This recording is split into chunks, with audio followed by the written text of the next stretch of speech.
Brought to you by KR Mangalam University.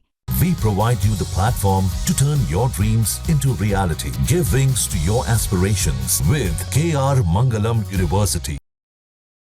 Modi सरकार के तीसरे कार्यकाल में सत्ता में सहयोगी बने आंध्र प्रदेश के सीएम चंद्रबाबू नायडू कर्नाटक के विकास में भी सेंध लगाने की पूरी कोशिश में है। नायडू की नजर अब कर्नाटक के उस डिफेंस सेक्टर पर है जिसकी चर्चा अक्सर होती है और जिसके ग्रोथ में लगातार इजाफा देखने को मिल रहा है।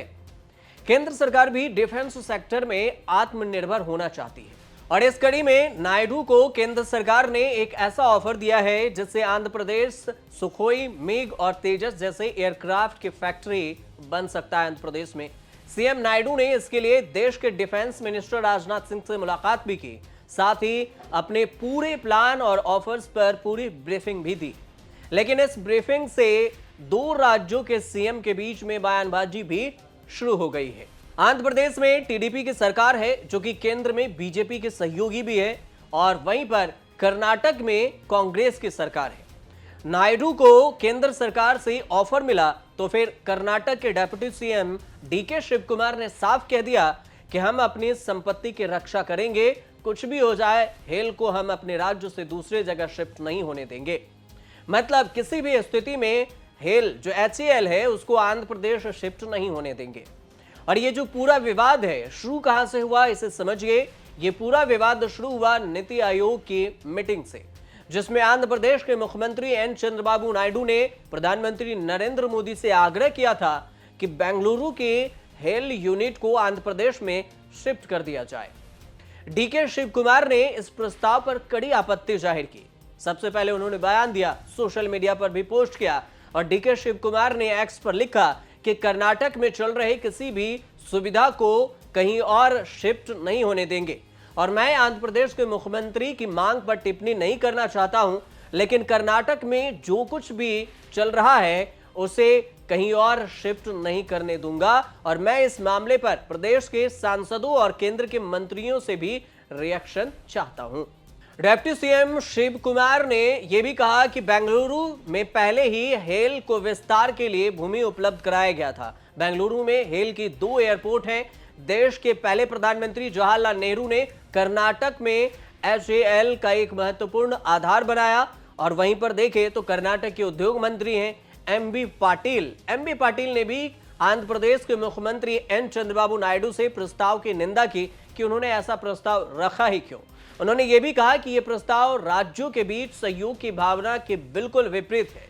उद्योग मंत्री पाटिल ने यह भी सवाल खड़ा किया कि डिफेंस सेक्टर में कर्नाटक के भारी योगदान के बावजूद प्रदेश को डिफेंस इंडस्ट्रियल कॉरिडोर क्यों नहीं मिला। उन्होंने इस मुद्दे पर रक्षा मंत्री राजनाथ सिंह से भी बातचीत करने की योजना बनाई है। कहा है कि हम रक्षा मंत्री राजनाथ सिंह से भी बातचीत करेंगे। कर्नाटक के मंत्री हैं रामालिंग रेड्डी। उनका कहना है कि चंद्रबाबू केवल आंध्र प्रदेश के मुख्यमंत्री हैं, वह केवल अपने राज्य में फैक्ट्री बनाएं, हेल को बेंगलुरु से शिफ्ट करने की मांग न करें।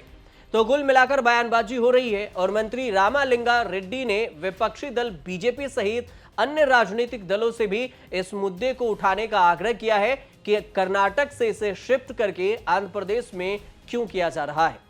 कर्नाटक में उठ रहे इस पूरे मुद्दे को लेकर अभी भी आंध्र प्रदेश के मुख्यमंत्री कार्यालय की ओर से कोई भी आधिकारिक बयानबाजी या प्रतिक्रिया सामने नहीं आई है। इस पर कुछ भी टिप्पणी नहीं की गई है। जो भी नीति आयोग की बैठक में हुई थी बात वही तक रही। लेकिन हिंदुस्तान एरोनॉटिक्स लिमिटेड हेल जो है भारत सरकार की डिफेंस कंपनी है जो कि भारतीय सेनाओं के लिए लड़ाकू विमान बनाती है। हेल कंपनी 1940 में बेंगलुरु में बनी थी और एक वक्त जब पीएम मोदी ने जिन सरकारी कंपनियों के शेयर खरीदने की सलाह दी थी उसमें से एक हेल भी थी। तब से हेल के शेयर तूफानी गति से भागते भागते 5000 के पार पहुंच चुके हैं और बेंगलुरु में हेल के होने से कर्नाटक के लोगों को गौरव भी होता है और इससे फायदा भी होता है। लेकिन नायडू हैं कि अलग ही बेनिफिट में लगे हुए हैं। नायडू ने हेल के एडवांस मीडियम कॉम्बैक्ट एयरक्राफ्ट जो AMCA है और लाइट कॉम्बैक्ट एयरक्राफ्ट LCA का प्रोडक्शन कर्नाटक से आंध्र प्रदेश में शिफ्ट करने का प्रस्ताव रख दिए और इसके लिए उन्होंने 10,000 एकड़ जमीन देने का भी प्रस्ताव रखा है केंद्र के पास। ये जमीन लेपाक्षी मडकासिरा हब में होगी और यह जगह बेंगलुरु एयरपोर्ट से लगभग 1 घंटे की ही दूरी पर है। नायडू ने यह भी कहा है कि हेल को 2026-2027 तक 2.5 ट्रिलियन के ऑर्डर मिलने की उम्मीद है और हेल LCA और लाइट कॉम्बैक्ट हेलीकॉप्टर का प्रोडक्शन बढ़ा रहा है। आंध्र प्रदेश हेल की मदद के लिए तैयार है। AMCA भारत का 5वीं पीढ़ी का स्टेल्थ फाइटर एयरक्राफ्ट है और इसे हेल दूसरी प्राइवेट कंपनियों के साथ मिलकर बना रही है। नायडू का यह प्रस्ताव एक बड़े डिफेंस इंडस्ट्रियल कॉरिडोर का हिस्सा भी है। यह कॉरिडोर 23,000 एकड़ जमीन पर फैला होगा और आंध्र प्रदेश के उत्तर से दक्षिण तक यह जाएगा। यह भारत का तीसरा डिफेंस इंडस्ट्रियल कॉरिडोर होगा। इससे पहले देखें तो उत्तर प्रदेश, तमिलनाडु में ऐसे ही कॉरिडोर बन चुके हैं। नायडू ने यह कॉरिडोर में 5 हब बनाने का प्रस्ताव भी रखा है। मतलब नायडू अपनी तरफ से केंद्र सरकार को एक बड़ा प्रस्ताव दिए हैं, ब्रीफिंग किए हैं। तो फिर इसका फायदा क्या होगा? तो डिफेंस इंडस्ट्रियल कॉरिडोर का मकसद देश में ही डिफेंस से जुड़े साजो सामान बनाना होगा और इससे विदेशों पर हमारी निर्भरता कम होगी और हम दूसरे देशों को भी सुरक्षा से जुड़े सामान बेच सकेंगे। 2 दिन की यात्रा पर नायडू दिल्ली आए थे और इसी दौरान उन्होंने केंद्रीय गृह मंत्री अमित शाह, वित्त मंत्री निर्मला सीतारमण, नवीन और नवीनकरणीय ऊर्जा मंत्री हैं प्रहलाद जोशी, जल शक्ति मंत्री CR पाटिल, विज्ञान प्रौद्योगिकी मंत्री हैं डॉक्टर जितेंद्र सिंह और IT मंत्री हैं अश्विनी वैष्णव। इन सारे मंत्रियों से उन्होंने मुलाकात की।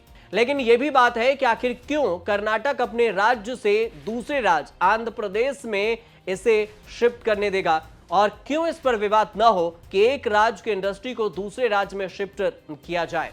हालांकि इस पर क्या कुछ होगा आने वाले समय में ये वक्त ही बताएगा। फिलहाल आपको ये रिपोर्ट कैसे लगे हमें कमेंट कर जरूर बताइएगा और अच्छी लगी हो तो हमारे चैनल से जुड़िए, सब्सक्राइब कीजिए, शेयर कीजिए, कमेंट कीजिए और देखते रहिए न्यूज़ तक।